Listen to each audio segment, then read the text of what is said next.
تنزيل الكتاب من الله العزيز الحكيم إن في السماوات والأرض لآيات للمؤمنين وفي خلقكم وما يبث من دابة آيات لقوم يوقنون واختلاف الليل والنهار وما أنزل الله من السماء من رزق فأحيا به الأرض بعد موتها وتصريف الريح آيات لقوم يعقلون تلك آيات الله نتلوها عليك بالحق فبأي حديث بعد الله وآياته تؤمنون ويل لكل أفاك أثيم يسمع آيات الله تتلى عليه ثم يصر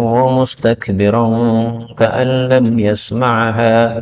كأن لم يسمعها فبشره بعذاب أليم وإذا علم من آياتنا شيئا اتخذها هزؤا أولئك لهم عذاب مهين من ورائهم جهنم ولا يغني عنهم ما كسبوا شيئا ولا ما اتخذوا من دون الله أولياء ولهم عذاب عظيم هذا هدى والذين كفروا بآيات ربهم لهم عذاب من رجز أليم الله الذي سخر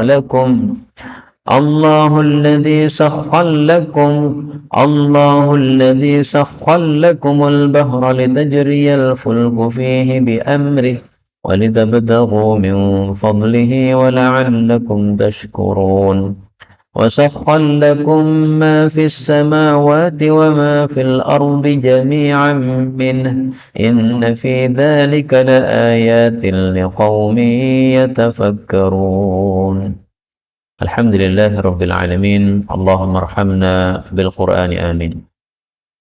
Pada ayat-ayat yang kita baca ini ada beberapa kata bisa dibaca dengan dua bacaan. Yang pertama pada ayat 1 ini ha boleh dibaca dengan imal. Jadi bukan ha tapi dibaca ya. Mim. Mimnya panjang sampai 6 kali. Kemudian ayat keempat ayatun, taknya boleh dikasrah menjadi ayatin dan ini berulang pada ayat kelima juga. Ayatun boleh dibaca ayatin. Kemudian ar-riyah boleh dibaca ar-rih. Bedanya kalau rih itu satu, mufrad. Kalau riyah itu jamak, banyak. Kemudian ayat yang ke-6, tu'minun, boleh juga yu'minun, yaitu boleh ya, boleh ta. Kemudian pada ayat yang ke-9, huzwa, wawunya boleh ditambah hamzah menjadi huzua. Kemudian pada ayat yang ke-11, ini alimun, mimnya boleh dikasrah menjadi alimin. Nah, kalau berhenti nggak ada perbedaan. Alim. Kalau sambung baru berbeda. Aliminillahu atau alimunillahu. Kemudian ini ra ketemu lam boleh idgham ya. Safhallakum. Jadi ra-nya menjadi lam. Safhallakum. Dan ini dua kali pada ayat 13 juga wasafhallakum. Ini semuanya adalah qiraah mutawatirah yang sumbernya dari Rasulullah sallallahu alaihi wasallam. Adapun tafsirnya secara ringkas, Allah mengatakan pada surah Al-Jathiyah ayat 1. Hamim. Artinya ya Hamim, enggak ada yang tahu artinya selain Allah.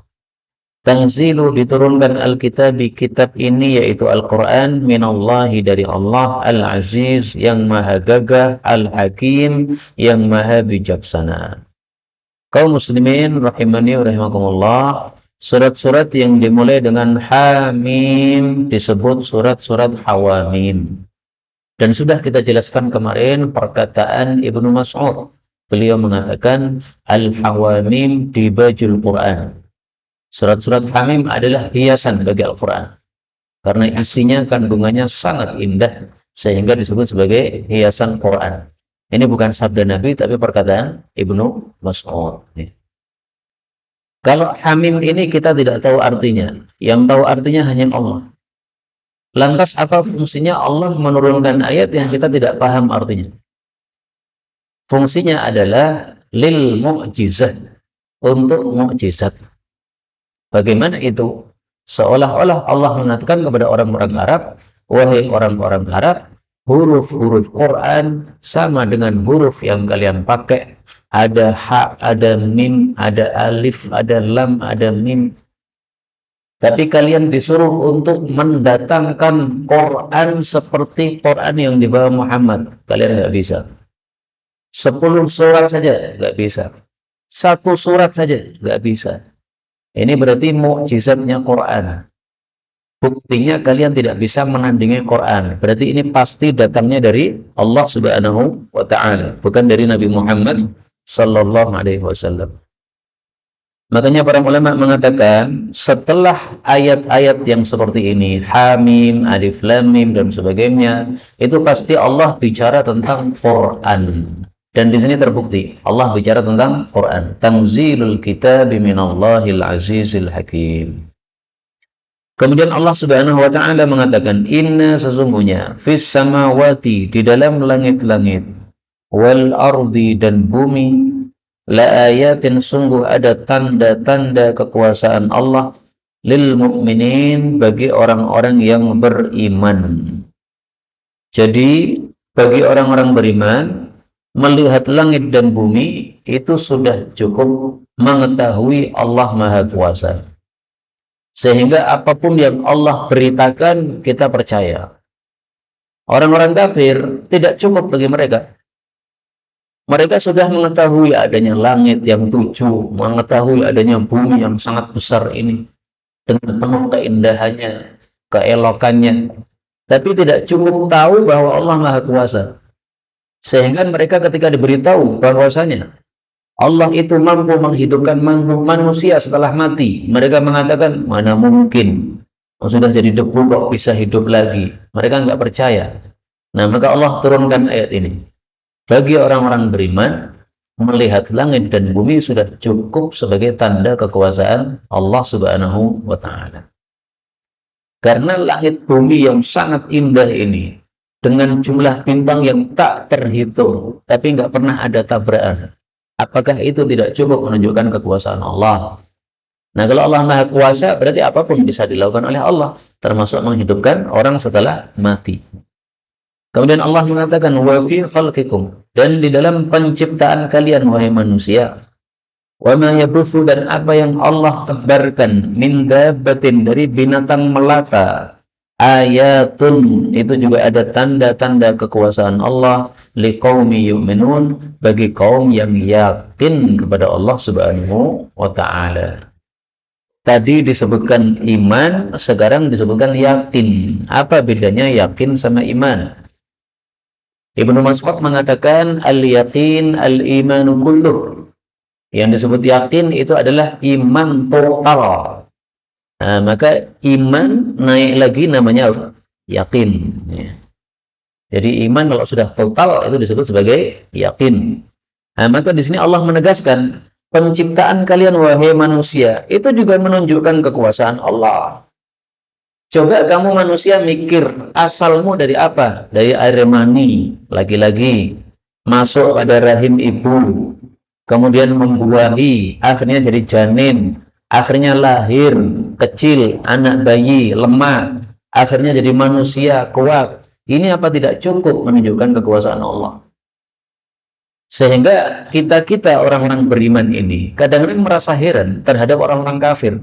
Masa gini aja nggak cukup bagi mereka. Jadi bagi kita orang kafir itu hulunya bukan main. Terutama orang-orang kafir yang tidak tahu adanya pencipta. Orang-orang yang meyakini tidak ada pencipta. Itu sungguh bodohnya mereka menurut kita, ya, sangat tingkat bodohnya itu tingkat tinggi. Kok tidak bisa mengambil kesimpulan? Padahal mereka kalau ditanya, ada mobil jalan, bisa belok kanan, bisa belok kiri, ada sopirnya enggak? Mereka pasti mengatakan, ada sopirnya, meskipun kita tidak melihat.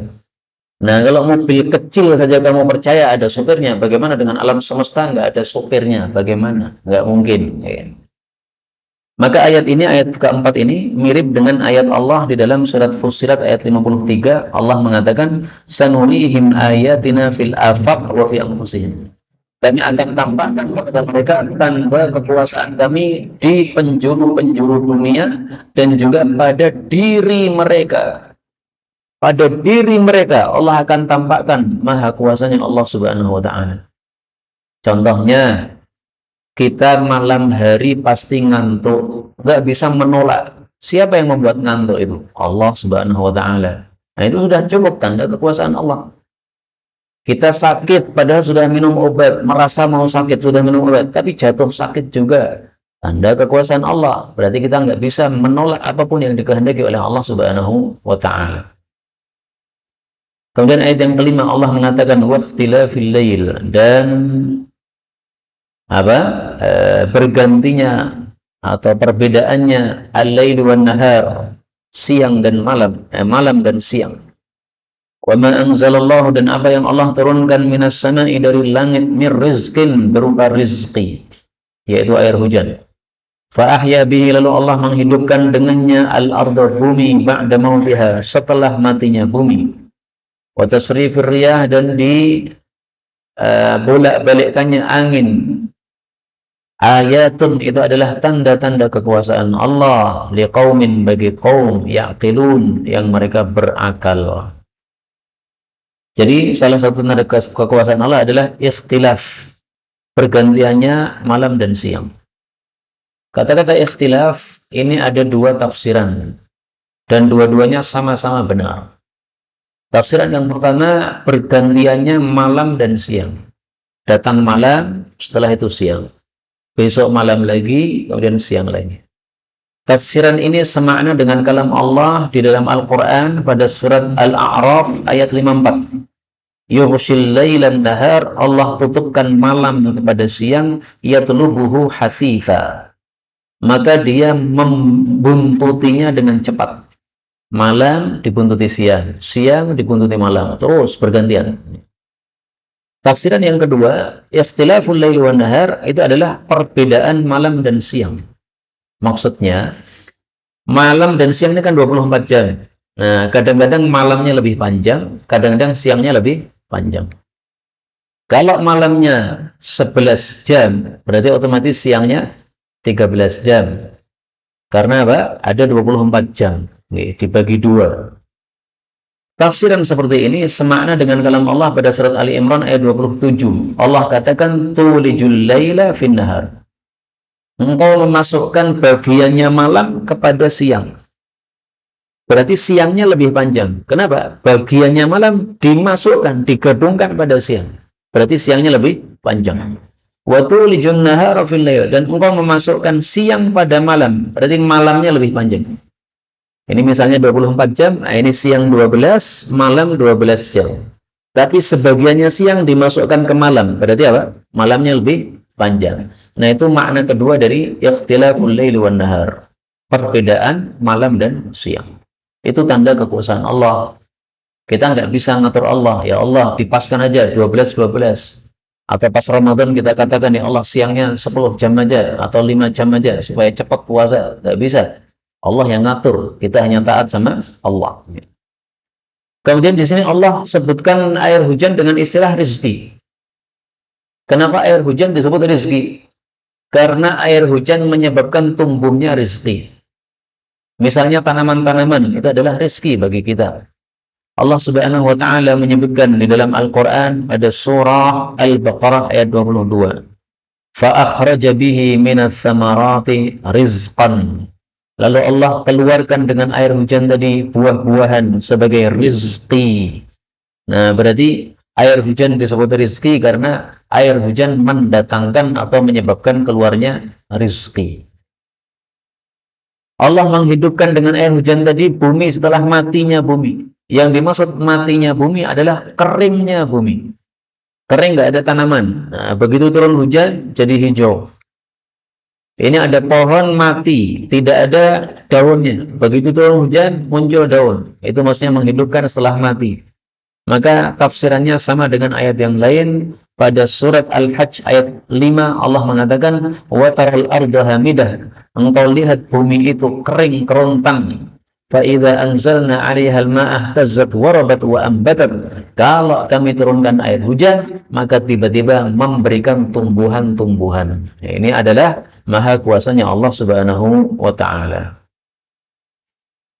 Allah mengatakan pada ayat yang ke-6, tilka itulah ayatullahi, ayat-ayat Allah, natluha, kami membacakan ayat-ayat itu, alaika, kepada kamu wahai Nabi, bil haqqi, dengan kebenaran. Maksudnya isinya adalah kebenaran, mengandung kebenaran. Lalu Allah bertanya, fabi ayyi hadits, lalu dengan ucapan mana lagi, ba'dallahi, setelah Allah, wa ayatihi, dan setelah ayat-ayat Allah, tu'minun, kalian mau beriman, atau yu'minun, mereka mau beriman. Maksudnya gini, ini Quran itu adalah ayat-ayat dari Allah. Kalau ayat-ayat dari Allah yang maha kuasa kalian tidak mau percaya, terus ayatnya siapa yang kalian mau percayai? Ayatnya siapa? Enggak ada ayat yang lebih hebat daripada ayat-ayat yang datang dari Allah Subhanahu wa ta'ala. Nah, ayat yang sangat hebat kalian tidak percaya, tidak mungkin ada kitab yang lain kalian percaya. Enggak mungkin. Maka ayat ini semakna dengan ayat yang lain, di mana Allah mengatakan pada surah Ar-Ra'd ayat 31. Walau anna Qur'anan, kalau ada bacaan yang apabila dibaca menyebabkan gunung-gunung berjalan, menyebabkan bumi-bumi ini jadi putus, menyebabkan orang-orang mati itu bisa hidup kembali, bisa diajak bicara. Seandainya aja bacaan yang seperti itu, niscaya itu adalah Quran. Maksudnya apa? Sangat hebatnya Quran sehingga dia bisa menyebabkan hal tersebut. Itu seandainya Allah tetapkan ada bacaan yang kalau dibaca menyebabkan orang pada bangkit dari kuburnya masing-masing. Itu pasti Quran ini. Kenapa? Sangat hebatnya bacaan Quran. Nah, kalau Quran yang sangat hebat kalian tidak percaya, maka tidak mungkin bisa percaya dengan kitab yang lain. Maka Allah kemudian mengancam, wailun, binasa, likulli, bagi setiap afakin, orang yang selalu dusta, athimin, yang selalu berbuat dosa. Ini yang dimaksud adalah orang-orang kafir. Karena orang kafir itu selalu dosa, nggak pernah berbuat kebajikan. Lo kan ada itu orang-orang kafir berbuat sosial. Sosial mereka bukan kebajikan. Kenapa? Nggak ada nilainya di hadapan Allah Subhanahu wa ta'ala. Allah mengatakan yasma'u, dia mendengar ayatillahi, ayat-ayat Allah, tutla alaih, dibacakan kepadanya, thumma yusirru, kemudian dia menjadi atau terus-menerus mustakbiron, sombong, ka'allam yasma'ha, seolah-olah belum pernah mendengar ayat tadi. Fabashirhu, maka berilah dia kabar gembira, bi'adzabin alim, dengan siksaan yang menyakitkan, yaitu api neraka. Maka yang dimaksud pada ayat sebelumnya tadi, orang yang selalu dusta, yang selalu berdosa adalah orang-orang kafir. Karena disebutkan di sini dibacakan Quran tapi terus-menerus sombong, tidak mau mendengarnya sama sekali. Ini berarti orang kafir. Karena itu pelajaran yang dapat kita ambil adalah mari kita orang beriman ini punya sifat yang sebaliknya dengan orang kafir. Kalau dibacakan Quran jangan sombong, tapi hendaklah kita menerimanya. Dibacakan ayat Quran kita perhatikan, jangan menuli seperti orang-orang kafir. Orang kafir ka'allam yasma'ha, menuli seolah-olah tidak mendengar apa-apa. Nah, orang beriman tidak begitu. Dibacakan Quran, dengarkan. Kalau kita sedang tadarus, jangan ngobrol sendiri. Kenapa? Karena itu seperti sifat orang kafir. Dibacakan Quran, menuli, tidak mendengar seolah-olah. Nah, kita kalau baca Quran, tadarus, berarti ada orang membaca, kita diam, hendaklah ada orang membaca, kita mendengarkan. Ini tampakkan sifat kita sebagai orang yang beriman, mengagungkan Quran. Jangan meremehkan Quran. Kemudian dalam ayat ini Allah mengatakan yusirru mustakbiron. Dia terus-menerus sombong. Artinya apa? Artinya tidak mau menerima Quran, padahal sebenarnya tahu bahwa Quran itu kebenaran. Karena definisi kesombongan adalah menolak kebenaran. Dan memang orang kafir seperti itu. Banyak di antara mereka yang sudah mengetahui kebenaran Quran, tapi nggak mau menerima. Contohnya paling gampang adalah tokoh kafir di masa Nabi Muhammad SAW, namanya Walid bin Mughirah. Walid bin Mughirah itu siapa? Bapaknya Khalid bin Walid. Khalid bin Walid, sahabat Nabi mulia. Bapaknya Walid bin Mughirah, tokoh kafir tengik dia. Dia mendengar bacaan Quran dari Nabi Muhammad SAW, maka masuk dalam hati, wah indah sekali bacaan Nabi. Terus dia memuji-muji Quran. Quran itu sungguh sangat indah sekali. Quran itu kalau didengarkan manis sekali. Seperti seolah-olah lagi makan sesuatu yang manis, rasanya enak, rasanya lezat. Tapi setelah itu dia mikir, enaknya diomongi apa Quran itu? Kalau dikatakan syair, tidak sesuai. Syair tidak seperti itu. Akhirnya dia mengatakan, ini sihir ini. Muhammad ini membawa sihir. Karena buktinya, ketika Muhammad menyampaikan Quran, akhirnya satu keluarga ini jadi pecah. Pecahnya gara-gara satunya masuk Islam, satunya kafir. Nah, maka dianggap itu nyihir keluarga tadi. Padahal bukan menyihir. Tapi yang orang-orang muslim ini menerima hidayah, sehingga dia menyempal, tidak mau gabung lagi dengan bapaknya yang masih kafir atau ibunya yang masih kafir. Bukan menyihir sama sekali. Kita lanjutkan ayat yang ke-9. Allah mengatakan, wa idza, dan apabila alima, dia mengetahui, min ayatina, dari ayat-ayat kami, syai'an, sesuatu, ittakhadhaha, dia menjadikan ayat-ayat tadi huzuan, sebagai perolok-olokan. Ulaika, mereka itu, lahum, bagi mereka, azabun, siksaan, muhinun, yang menghinakan, yaitu neraka. Nah, ini sifatnya orang kafir yang kedua, memperolok-olok ayat Quran. Maka kita orang mukmin tampakkan yang sebaliknya. Kita muliakan ayat Quran. Para ulama mengatakan, seandainya ada seseorang mengambil air minum, kemudian mengambil air minum itu, dia membaca ayat Quran yang bicara tentang air minum ahli surga. Jadi seolah-olah dia mengatakan, ini minuman surga ini. Dan dia membaca ayat tadi untuk meledek ayat itu. Seolah-olah mengatakan, alah minuman surga kayak gini, saya nggak perlu surga. Nah, itu sudah kafir murtad menurut para ulama. Termasuk juga meremehkan berita tentang surga, tentang neraka, sehingga dia mengatakan, saya masuk neraka lebih suka, nggak apa-apa, maka akan ketemu dengan teman-teman saya sesama artis. Kafir murtad sudah. Kenapa? Meremehkan Quran. Itu sama dengan ittakhadhaha huzu'a, menjadikan Quran sebagai bahan olok-olokan. Kafir murtad. Dan kemurtadan mereka itu ditegaskan oleh Allah di dalam ayat yang lain. Qad kafartum, pada surat At-Taubah ayat 66. Qul abillahi wa ayatihi wa rasulihi kuntum tastahzi'un. Katakanlah, apakah kepada Allah, kepada ayat Allah, kepada Rasul Allah kalian mengejek? La ta'tadhiru qad kafartum. Kalian gak usah banyak alasan, kalian sudah kafir dengan sebab itu. Jadi ngejek Allah, kafir.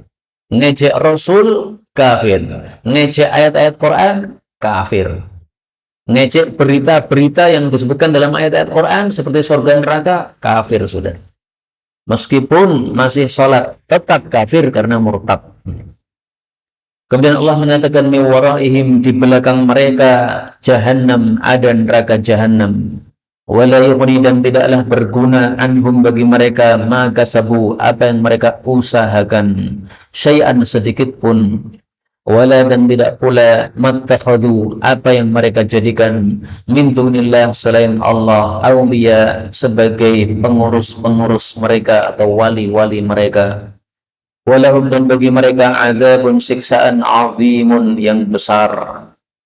Jadi Allah mengancam bahwa mereka sudah ditunggu dengan api neraka, neraka jahannam, sehingga orang-orang kafir itu tidak akan lepas dari siksa Allah.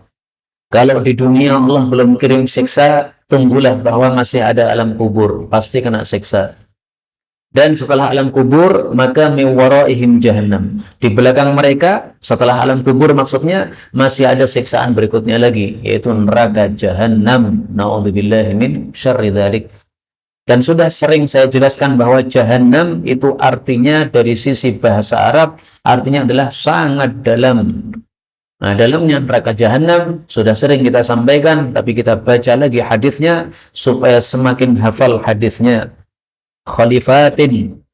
Rasul sallallahu alaihi wasallam bersabda, "Lau anna sab'a khalifatin." Seandainya ada 7. Lau anna hajaran, kalau ada batu, batunya segede apa? Mithla sab'i khalifatin. Semisal 7 unta bunting. Ya, dihafalkan hadisnya ya. Supaya kalau panjenengan ceramah juga bisa menyampaikan hadis Nabi SAW. Kalau ada batu segede 7 unta bunting dilempar dari tepi neraka jahanam, maka akan masuk ke dalam neraka jahanam selama 70 tahun, itu belum sampai ke dasarnya. Dari atas ke bawah 70 tahun, belum sampai ke dasar. Berapa dalamnya? Na'udzubillah. Maka itulah makna jahanam, sangat dalam. Kemudian apa yang mereka usahakan di dunia tidak ada gunanya. Mereka di dunia punya apa? Jabatan. Nah, jabatan sampai di akhirat nggak ada nilai. Manusia bangkit dari kubur itu semuanya telanjang, nggak ada yang membawa harta sama sekali. Mau jabatan dibawa untuk apa? Harta nggak ada gunanya. Maka ayat ini semakna dengan ayat yang lain di mana Allah mengatakan pada surat Al-An'am ayat 94, "Wa taraktum ma khawwalnakum wara'a dhuhurikum." Kalian sudah meninggalkan apa yang dulu kami berikan kepada kalian di dunia, yaitu kekayaan-kekayaan itu di belakang kalian. Orang masuk alam akhirat, apakah bawa kekayaannya? Enggak ada. Orang mati diikuti oleh 3, tapi yang 2 balik pulang. Diikuti oleh amal, diikuti oleh harta, diikuti oleh keluarga. Harta dan keluarganya balik pulang. Diantar dengan mobil sampai kuburan, mobilnya pulang, keluarganya pulang. Yang tersisa di situ cuma amal. Maka Allah katakan, kalian tinggalkan apa yang sudah kami berikan di belakang punggung, yaitu di dunia. Sudah habis, nggak balik ke akhirat, nggak muncul di akhirat. Wa ma nara ma'akum syufa'akum. Kami Allah tidak melihat mana itu Tuhan-Tuhan kalian yang kalian katakan bisa memberikan pertolongan. Mana? Nggak ada lagi. Dulu di dunia kalian sembah arca-arca. Di akhirat mana? Mereka semuanya. Nggak ada yang muncul semua. Nah, itu semakna dengan surat Al-An'am ayat 94. Kemudian Allah mengatakan ayat 11. Hadza huda. Ini Quran adalah petunjuk. Walladzina kafaru. Sedangkan orang-orang kafir bi ayatillahi bi ayati rabbihim, terhadap ayat-ayat pemelihara mereka, lahum bagi mereka azabun, siksaan, mirrijzin, dari siksaan, alimin, yang menyakitkan. Jadi rijzin ini sama dengan azabin, sama maknanya ya, siksa. Maka mereka mendapatkan siksa dari siksaan yang menyakitkan. Artinya siksanya itu macam-macam. Tidak hanya satu macam siksa, tapi bermacam-macam siksa. Dan macam-macam siksa neraka jahanam disebutkan oleh Allah pada ayat yang lain. Yaitu pada surat Shad ayat 58. Allah mengatakan jahannam yaslaunaha. Mereka akan masuk neraka jahanam. Fabi'sal mihad, sejelek-jelek tempat tinggal. Hadza falyadhuqu. Inilah, hendaklah mereka rasakan siksaan dalam neraka. Hamimun, ada air panas, wa ghassaqun, dan ada ghassaq, yaitu satu jenis minuman bagi mereka di dalam neraka jahanam yang sangat busuk baunya. Wa ukharu, atau wa akharu, dua qiraah, wa ukharu min syaklihi azwaj, dan masih ada macam-macam siksaan-siksaan yang lain yang serupa dengannya. Nah, ini dalil bahwa siksaan neraka itu tidak hanya satu macam, tapi beraneka ragam. Jadi sama dengan surga. Surga nikmatnya tidak satu macam. Kalau satu macam ya bosanlah kita. Makan telur terus, bosan. Ayam terus, bosan. Kambing terus, bosan.